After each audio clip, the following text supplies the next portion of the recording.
Hello dear students, आज हम लोग जो एनुअल एग्ज़ाम हुआ है क्लास 9th का, जो SIL द्वितीय भारतीय राष्ट्रभाषा है, उसके जो क्वेश्चन है उसको आज हम लोग उसका जो ऑब्जेक्टिव है उसको हम डिस्कस करेंगे।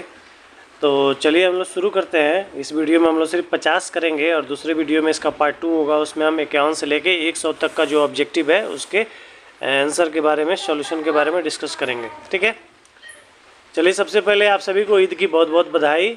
आज ईद है और मौसम भी बहुत अच्छा, बहुत ही सुहाना हुआ है, बाहर बारिश भी हो रही है, तो आप सभी को ईद की बहुत बहुत बधाई।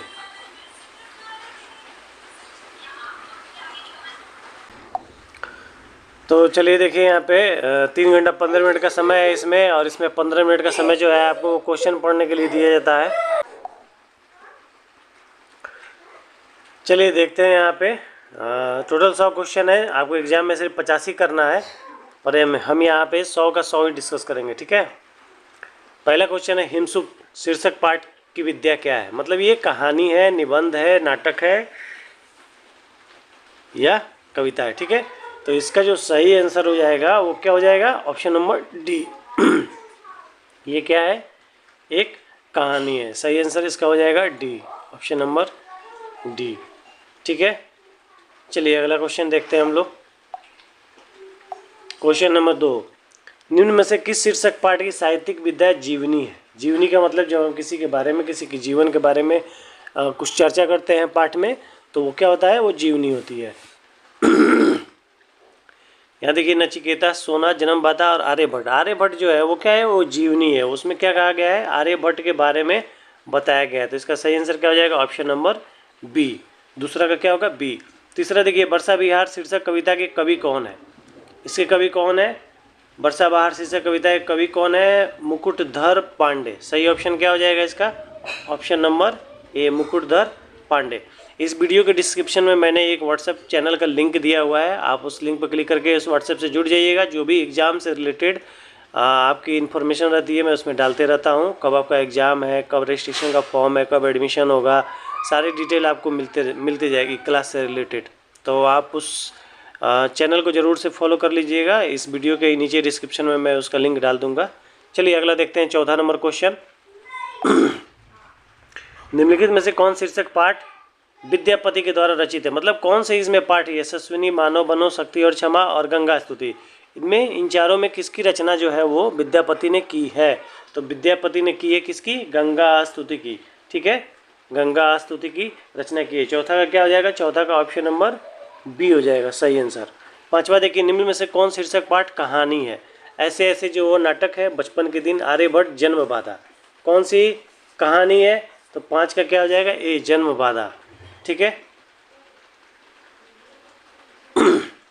इस वीडियो को अगर आप तेज़ देखना चाहते हैं तो फिर आप स्पीड को क्या कीजिएगा, 1.25 या 1.5x पे करके इस वीडियो को फास्ट फॉरवर्ड में आप देख सकते हैं। ठीक है, चलिए अगला क्वेश्चन देखिए, तुम खुद अपना सम्मान करो, अपना नरित्र स्वीकार करो, ये किस शीर्षक कविता की पंक्तियां हैं। देखिए यशस्विनी।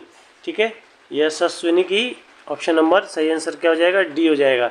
इस कविता से ये पंक्तियां ली गई हैं। ठीक है, अगला देखिए, क्षमा शोभती उस भुजंग को जिसके पास क्या हो, गरल हो। मतलब क्षमा उस भुजंग को, वो सांप कुछ शोभा देती है जिसके पास क्या हो, गरल। गरल का मतलब जहर होता है। ऑप्शन नंबर सही आंसर हो जाएगा, ऑप्शन नंबर डी। चलिए 7वां के बाद हम लोग 8वां में चलते हैं। मनुहार शब्द का मतलब क्या होता है। मनुहार का मतलब क्या होता है, उसका आंसर देखते हैं। मनुहार का मतलब होता है क्या करना, विनती करना। किसी से जब हम कोई विनती करते हैं तो उसको क्या कहते हैं, मनुहार कहते हैं। ठीक है, तो सही आंसर क्या हो जाएगा, ऑप्शन नंबर सी। सही आंसर होगा ऑप्शन नंबर सी, विनती। नचिकेता के पिता के चरणों को स्पर्श करके किसके पास जाने की अनुमति मांगी। नचिकेता के पिता ने जब उसको क्या किया, श्राप दिया था कि जाओ, मैंने तुमको क्या किया, यमराज को दान कर दिया, तो फिर वो कहाँ जाने के लिए अनुमति मांगा, तो यमराज के पास। ऑप्शन नंबर क्या हो जाएगा, डी हो जाएगा। पुष्प की अभिलाषा शीर्षक पाठ में मैं शब्द किसके लिए प्रयोग किया गया है। मैं शब्द किसके लिए प्रयोग किया गया है। देखिए यहाँ पे कई कन्फ्यूजन रहता है। यहाँ पे देखिए कई बार पुष्प के लिए होता है, कई बार लेखक के लिए, कवि के लिए होता है। तो यहाँ पे कवि तो नहीं दिया है, तो ऑप्शन नंबर क्या हो जाएगा इसका, ऑप्शन नंबर ए हो जाएगा। किसके लिए, पुष्प के लिए। ठीक है, दानी पेड़ शीर्षक पाठ के लेखक कौन है? Shel Silverstein. ठीक है, ऑप्शन नंबर डी। सही आंसर क्या हो जाएगा इसका? Option number D, Shel Silverstein. अंग्रेजी फौज बाबू कुंवर सिंह का पीछा करते हुए किस नदी के तट पर पहुंची थी? ठीक है, कौन से नदी के तट पर पहुंची थी? गंगा नदी के तट पर पहुंची थी। उनका पीछा करते हुए गंगा नदी पर पहुंची, फिर उनके हाथ पे एक गोली लगी और उन्होंने क्या किया, उस हाथ को काट के गंगा माँ को समर्पित कर दिया। 13 नंबर देखिए, गंगा के किनारे को छोड़ते समय किस कवि की आंखों में आंसू बह रहे थे? अभी हम लोगों ने पिछले ही इसका क्वेश्चन पढ़ा है, विद्यापति ने क्या लिखा है? गंगा स्तुति। तो यहाँ भी क्या हो जाएगा? विद्यापति। 14 नंबर क्वेश्चन देखिए, साइकिल की सवारी शीर्षक पाठ में उस्ताद ने लेखक को साइकिल पर चढ़ा दिया और कहाँ छोड़ दिया? यह कहते हुए कि ले जाओ, अब तुम सीख गए। कहाँ पे? लॉरेंस बाग में। क्या होगा? ऑप्शन नंबर ए।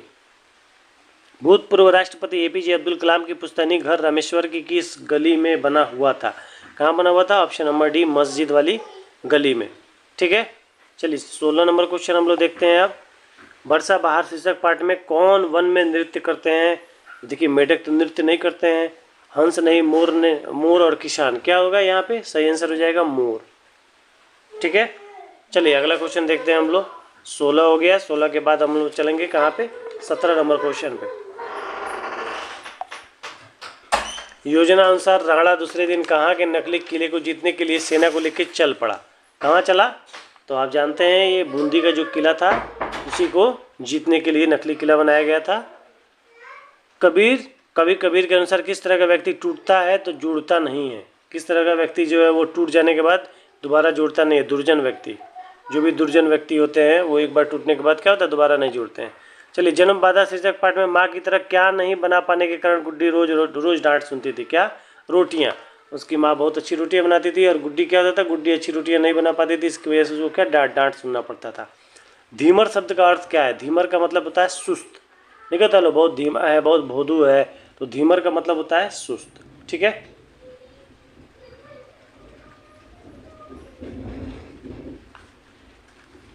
चलिए आगे देखिए 21 नंबर, शक्ति और क्षमा शीर्षक पाठ में किसे दुष्ट कहा गया है? शक्ति और क्षमा में किसको दुष्ट कहा गया है? तो कौरवों को दुष्ट कहा गया। ऑप्शन नंबर सही आंसर क्या हो जाएगा? ए हो जाएगा। कहाँ के राजा के पास एक अनोखा तोता था जिसका नाम हिमसुक था? किसका था? 22 नंबर का आंसर हो जाएगा सी, विदर्भ। विदर्भ के जो राजा थे उनके पास एक तोता था जिसका नाम क्या था? हिमसुक था। चलिए 23 नंबर क्वेश्चन देखते हैं हम लोग। हिमसुक शीर्षक पाठ में मुख्यमंत्री के सुझाव पर राजा ने कटे फल का एक छोटा सा टुकड़ा किसकी ओर फेंक दिया? किसकी ओर फेंका था? कौवे की ओर। हुआ कि कहीं इसमें हो सकता है कहीं जहर तो नहीं मिला हो, तो पहले क्या किया, जो वहाँ के मंत्री थे उन्होंने राय दिया कि सबसे पहले आप इस फल का एक टुकड़ा कौवे को खिलाएं, किसी जानवर को खिलाएं, अगर उसे कुछ नहीं होता है तब इसे आप खाएं। ठीक है, 24 नंबर क्वेश्चन देखिए। 24 नंबर में कह रहा है ऐसे ऐसे शीर्षक पाठ के अनुसार अलमारियों में क्या लगी हुई हैं? यह एक क्या है? एकांकी है। और इसमें क्या है? ऐसे ऐसे में एक लड़का है जो स्कूल जाने के लिए बहाने बनाता है, उसी की प्रस्तुति है यहाँ पे। अलमारियों में क्या लगा है? पुस्तकें लगी है। 25 नंबर क्वेश्चन देखिए, दीनानाथ निम्न में से किस एक शीर्षक पाठ का पात्र है? तो दीनानाथ जो है वो किसके हैं? ऐसे ऐसे जो नाटक है उसी के पात्र है। पात्र का मतलब उसके कलाकार है, मतलब इनका उसमें क्या किया गया है? जिक्र किया गया है। ठीक है, तो सही आंसर इसका क्या हो जाएगा? Option number D. चलिए अगला देखते हैं। 25 क्वेश्चन हम लोग से डिस्कस कर लिए। 26 देखिए, अगर नहीं तो क्षमा करना, मुझे तुम्हारे आदमी होने पर संदेह है। ठीक है, 26 नंबर क्वेश्चन देखिए, इसका क्या आंसर हो जाएगा? इसका हो जाएगा मानव बनो। ठीक है, मानव बनो कविता से इसको लिया गया है। सही आंसर क्या हो जाएगा? Option number D. ठीक है, अगला देखिए सोना। 27 नंबर क्वेश्चन है, सोना शीर्षक पाठ के अनुसार मनुष्य मृत्यु के असुंदर साथ ही क्या मानता है? ठीक है, अपवित्र मानता है। एक बार जब हम लोगों की मृत्यु हो जाती है तो लोग क्या करते हैं? लाश को भी छूने से क्या करते हैं? डरते हैं। तो क्या हो जाएगा? ऑप्शन नंबर ए। प्रशांत शब्द का अर्थ क्या है? प्रशांत, प्रशांत का मतलब क्या होता है? पूरी तरह से शांत। Option number B. वेनसांग अपने किस गुण के लिए विख्यात थे? वे जो वेनसांग थे वो क्या थे? विद्वता के लिए, मतलब वो विद्वान थे और उसी विद्वता के कारण क्या होता था? काफ़ी फेमस थे, विख्यात थे। विख्यात का मतलब क्या होता है? फेमस। 30 नंबर क्वेश्चन देखिए, जब वेनसांग गया में थे तो नालंदा मठ में कितने भिक्षुक उन्हें लेने के लिए आए थे? ठीक है, टोटल 4 भिक्षु जो थे उन्हें लेने के लिए आए हुए थे। आर्यभट्ट का जन्म अस्मक प्रदेश में हुआ था। कब हुआ था? तो 476 ईसा पूर्व में उनका जन्म हुआ था। ऑप्शन नंबर सी हो जाएगा। आर्यभट्ट की सबसे बड़ी उपलब्धि किस उपयोगिता को प्रमाणित करना था? देखिए शून्य की जो खोज थी वो आर्यभट्ट ने की थी। तो सही आंसर क्या हो जाएगा? ऑप्शन नंबर ए। वृत्त से होकर परिधि के दो छोरों को की दूरी को क्या कहते हैं? या आप पढ़े हैं मैथ में, इसको क्या कहते हैं? हम व्यास करते हैं। ठीक है, व्यास, जिसको डी से हम रिप्रेजेंट करते हैं। चलिए, बेबी रानी द्वारा रचित शीर्षक पाठ का नाम क्या है?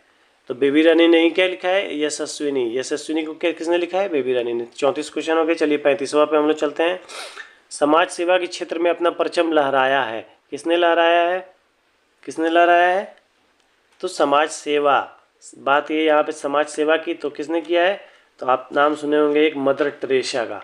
ठीक है, तो उन्होंने समाज सेवा में उन्होंने काफ़ी सेवा की है, गरीबों की, दिन दुखियारों की सेवा बहुत ही निस्वार्थ भाव से की है। जितने भी मरीज होते थे उन सब की सेवा निस्वार्थ भाव से करते थे।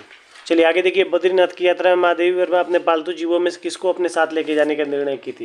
उन्होंने सोना को छोड़ दिया था और किसको? फ्लोरा को लेके अपने साथ गई थी। ठीक है, लेखिका सुधा रचित शीर्षक पाठ का नाम क्या है? लेखिका जो है सुधा, उन्होंने कौन से पाठ की रचना की है? तो यहाँ पे क्या होगा? सही आंसर बी हो जाएगा। कौन सा? जन्म बाधा। आगे देखिए, मानव बनो शीर्षक कविता में कवि किसको उर्वरा करने के लिए कहता है? किसको भाई? उर्वरा। उर्वरा का मतलब मिट्टी में क्या हो जाए? एकदम खाद पानी सब चीज़ आ जाए, मिट्टी जग जाए। धरा। धरा का मतलब क्या होता है? धरती। सही ऑप्शन क्या हो जाएगा? ए। 38 का हो गया। चलिए 39 देखते हैं। वीर कुंवर सिंह शीर्षक पाठ के अनुसार बाबू कुंवर सिंह द्वारा निर्मित सुरंग के अवशेष आज भी आरा में कहाँ देखने को मिलते हैं? कहाँ देखने को मिलेंगे? ये जो पाठ मैंने आपको पढ़ाया तो वहाँ भी है। कौन सा? ऑप्शन नंबर बी, महाराजा कॉलेज में। चलिए एक बार अगला देखिए 40 नंबर। बंद गले का लंबा कोट क्या कहलाता है? अचकन कहलाता है। ठीक है, क्या कहलाता है? अचकन। एपीजे अब्दुल कलाम के बचपन में कितने पक्के मित्र थे? उनके किताब में जो जिक्र है उसमें कितने हैं? तीन उनके पक्के मित्र थे, रामानंद शास्त्री, अरविंदन और शिव प्रकाशन। चलिए 42 नंबर क्वेश्चन देखते हैं। कवि कबीर के अनुसार प्रेम की भाषा बोलने वाले को क्या कहते हैं? उनके हिसाब से जो उनकी कविता में पोएम है, जो प्रेम की भाषा बोलता है उसको क्या बोलते हैं हम लोग? पंडित बोलते हैं।